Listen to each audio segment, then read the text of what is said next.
Ani kuni qiziq voqea bo'ldi-da, toki keldilar, yeb ko'raydilar. Bo'ldi, dedim, masalan, chiroyli kesib berdim, nonga qo'yib berdim. Yeb ko'rdilar-da, keyin telefon qotdilar. Endi akalariga ham, kimgadir, o'g'aynlariga ham qotdilar-da.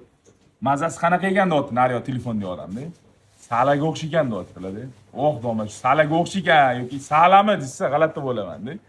Keyin bo'ldi, uni ol, 2 kilo, 3 kilo oldi işte, olib ketdilar.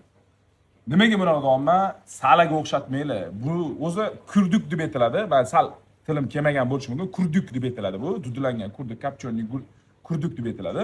Endi biz dudulangan dumba deymiz. Nimaga salaga o'xshatmanglar deyapman? To'g'ri, o'sha paytda armiyada, ishxonalarda majburan yedirilgan, ko'plar maza qilib iste'mol qilgan. Lekin hozirda ko'plar tushundi bu narsani, noto'g'riligini. Halol narsa emasligini, shuning uchun dudulangan dumbaga o'tib ketdi juda ko'pchilik. Shuning uchun ham biz dudulangan dumbani sotuvini yo'lga qo'yganmiz. Agar siz haligacha yeb ko'rmagan bo'lsangiz, keling, bitta yeb ko'ring. Mayli o'sha paytda salani yegandirsiz, bir farqini bitta biling, bu boshqacha narsa. Buni endi luqmasi ancha to'g'ri deb ayta qolaylik. Akajon, profil glaningiz Telegram silka bor, shunda o'ting. Lokatsiya deb yozing, bolalar tashab beradi. Keling, bitta yeb ko'ring. Ishonaman, sizga bu narsa yoqadi.